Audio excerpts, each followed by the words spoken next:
राधे राधे प्यारे बच्चों, अपन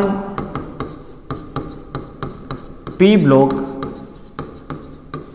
एलिमेंट पढ़ रहे थे और इस पी ब्लॉक एलिमेंट में कई प्रॉपर्टीज अपन ने पढ़ ली थी। आज अपन प्रॉपर्टीज पढ़ते हैं भाई, क्या?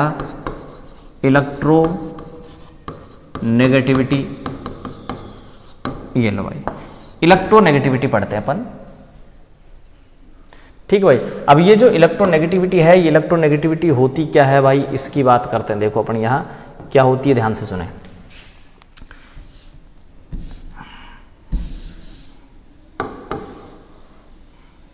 देखिए, एक ए एक ये बी, ए का साइज छोटा, बी का साइज बड़ा। एक मॉलिक्यूल्स है ए बी, उस मॉलिक्यूल्स ए बी में ए और बी में से ए का साइज छोटा है, बी का साइज बड़ा है। तो साइज अगर छोटा होता ना भाई तो अट्रैक्शन ज्यादा होता है। साइज छोटा, अट्रैक्शन ज्यादा। तो ए का साइज छोटा है, अट्रैक्शन ज्यादा होगा, तो ए क्या करेगा, बॉन्ड के जो इलेक्ट्रॉन है, बंद के इलेक्ट्रॉन, उनको अपनी तरफ अट्रैक्ट करेगा।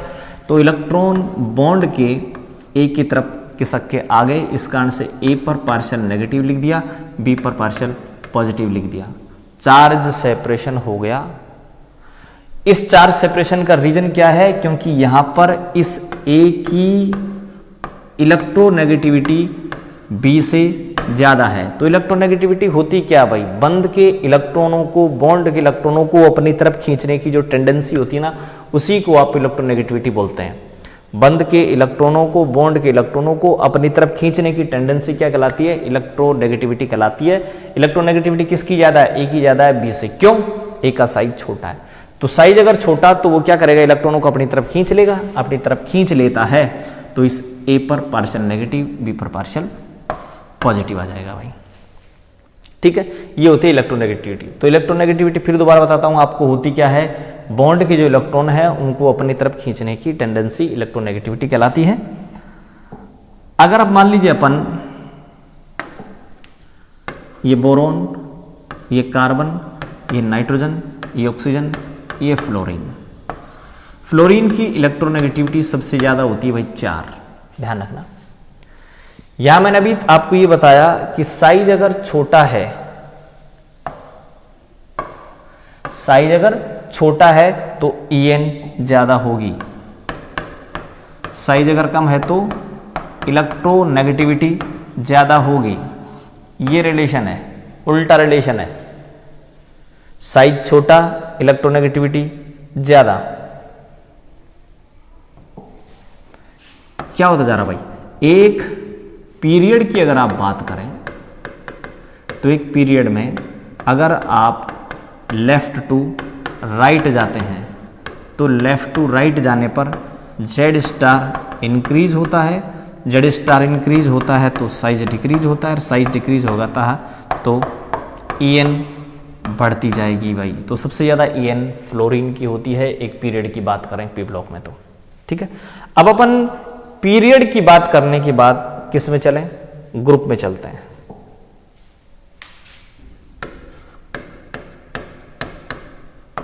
ग्रुप में चलते हैं भाई। तो ग्रुप में क्या अपने पास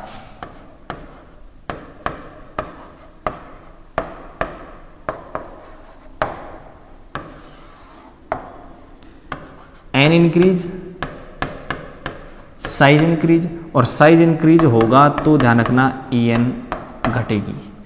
तो एक ग्रुप की बात करें तो ग्रुप में अप टू डाउन अगर जाते हैं तो EN घटती जाती है भाई। इसका मैं आपको एक एग्जांपल दूं, नाइट्रोजन, फास्फोरस, आर्सेनिक, एंटीमनी और बिस्मिथ। मैं अगर इनकी EN लिखूं तो नाइट्रोजन की EN होती है 3.0, 2.1, 2.0, 1.9, 1.9।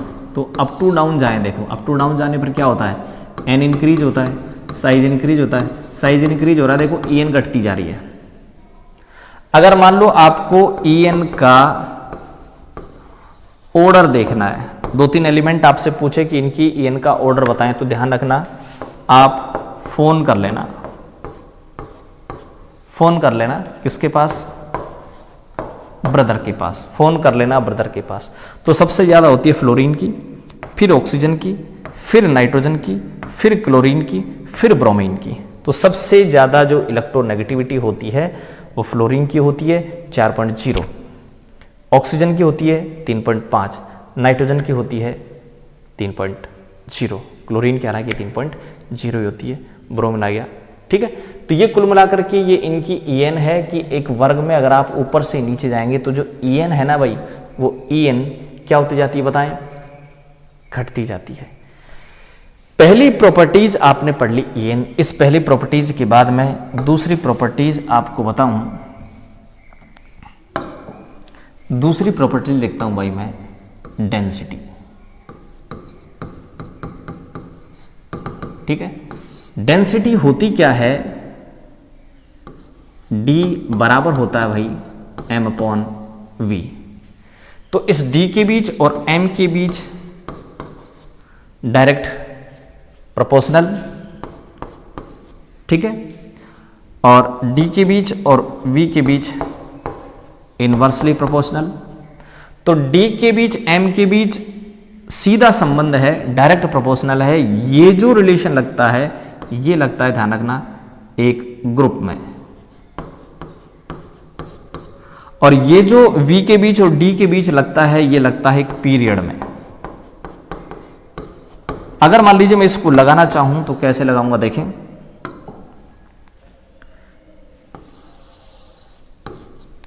अगर मान लीजिए पीरियड की बात करते हैं आप, तो एक पीरियड में अगर आप लेफ्ट टू राइट जाते हैं तो लेफ्ट टू राइट जाने पर एटॉमिक वॉल्यूम घटता जाता है, क्योंकि जेड स्टार बढ़ता जाता है। जेड स्टार बढ़ता जाएगा, वॉल्यूम घटता जाएगा, तो एटॉमिक वॉल्यूम घटता जा रहा है। एटॉमिक वॉल्यूम अगर घटता जाएगा तो डेंसिटी बढ़ती जाएगी। तो एक पीरियड में लेफ्ट टू राइट जाने पर डेंसिटी इंक्रीज होती है। अगर मान लीजिए मैं एक ग्रुप की बात करूं, एक ग्रुप में ये नाइट्रोजन है, फास्फोरस है, आर्सेनी है, एंटीमनी है और बिस्मिथ है। अगर मान लीजिए मैं इनका एटॉमिक मास लिखना चाहूं तो इनका एटॉमिक मास है 14 है, 31 है, 75 है, 122 है और 209 है।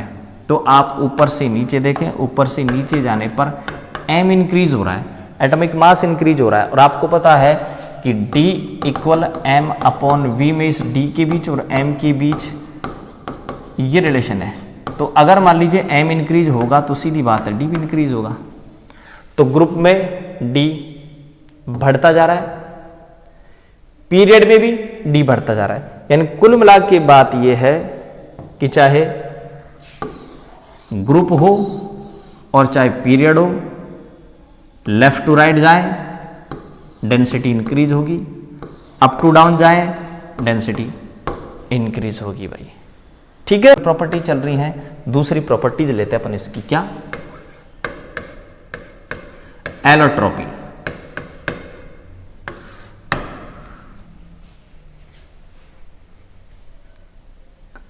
एलोट्रोप्स क्या होते हैं भाई?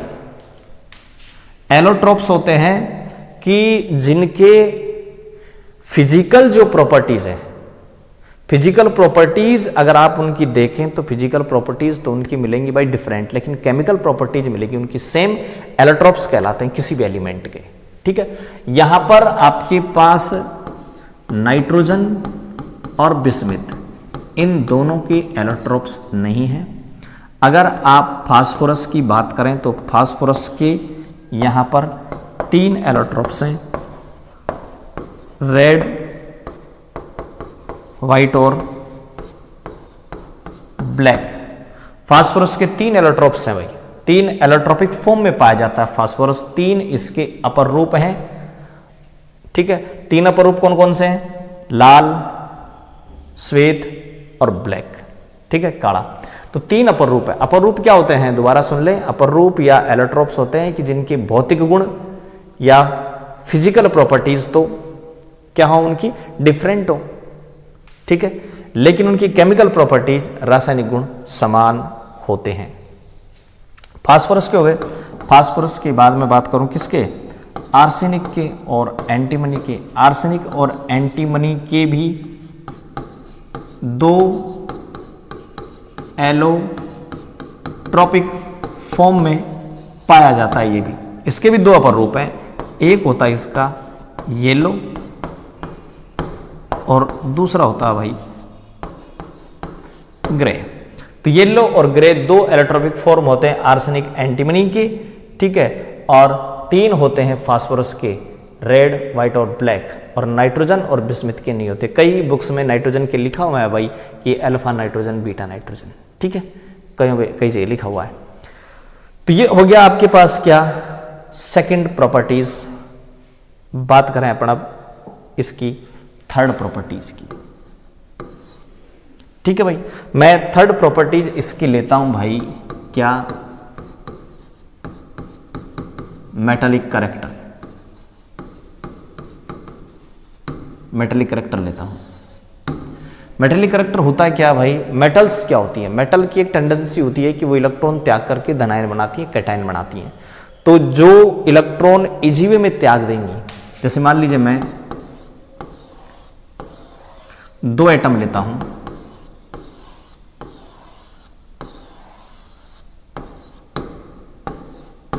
ठीक है, इसकी बात करें तो इसका साइज छोटा है जबकि इसका साइज बड़ा है, ठीक है।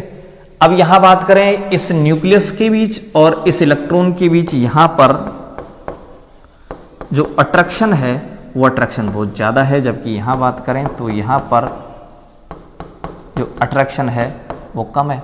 अट्रैक्शन कम है तो ये जो एटम है, ये एटम अपने इलेक्ट्रॉन को इजीली रिलीज कर देगा, ठीक है भाई।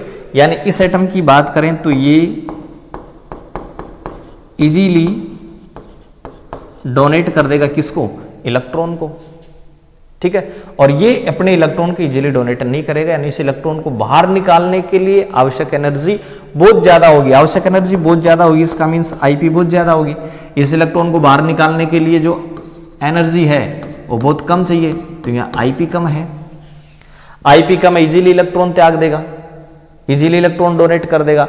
और जो इलेक्ट्रॉन डोनेट करते हैं मेटल, और जो इजीली डोनेट करते हैं उनमें मेटेलिक कैरेक्टर ज्यादा होगा। तो ध्यान रखना, ये इजीली इलेक्ट्रॉन डोनेट कर रहा है, इसलिए आप यहां लिखेंगे कि इसका मेटेलिक जो कैरेक्टर है वो मेटेलिक कैरेक्टर ज्यादा होगा। तो ध्यान रखना, अगर साइज बड़ा होगा, आईपी कम होगी, मेटेलिक कैरेक्टर ज्यादा होगा, ठीक है भाई। तो कुल मिला के ये मेटेलिक कैरेक्टर डिपेंड कर रहा है आईपी पर या साइज पर, आईपी पर या साइज पर डिपेंड कर रहा है। अगर मान लीजिए अपन लेफ्ट टू राइट की बात करें, किसमें, एक पीरियड में, तो एक पीरियड में ये कंडीशन होती है, साइज क्या होता है बताएं, डिक्रीज होता जाता है। साइज डिक्रीज होता जाएगा, साइज डिक्रीज होगा तो क्या होती जाएगी, आईपी इंक्रीज होती जाएगी। ये आसानी से इलेक्ट्रॉन त्याग देगा, आसानी से इलेक्ट्रॉन दे देगा। मेटेलिक कैरेक्टर ज्यादा, इसका मेटेलिक कैरेक्टर कम, तो क्या हो रहा भाई, मेटेलिक कैरेक्टर घटता जा रहा है।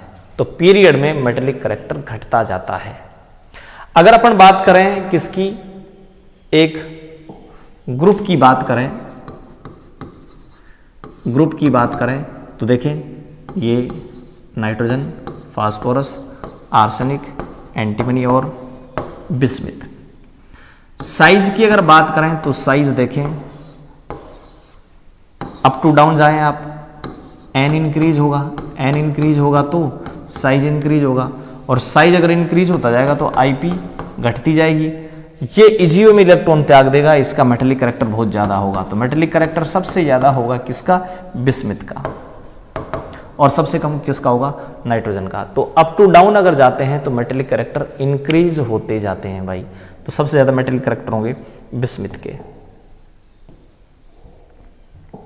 ठीक है, सबसे ज्यादा बिस्मिथ के मेटेलिक कैरेक्टर हो गए, धात्विक गुण हो गए। अब धात्विक गुण या मेटेलिक कैरेक्टर के बाद देखिए, मैं इस नाइट्रोजन की, फास्फोरस की, आर्सेनिक की, एंटीमनी की और बिस्मिथ की बात करूं तो ये दोनों की बात करूं तो ये दोनों के दोनों, नाइट्रोजन और बिस्मिथ आपके पास नॉन मेटल हैं। आर्सेनिक, एंटीमनी आपके पास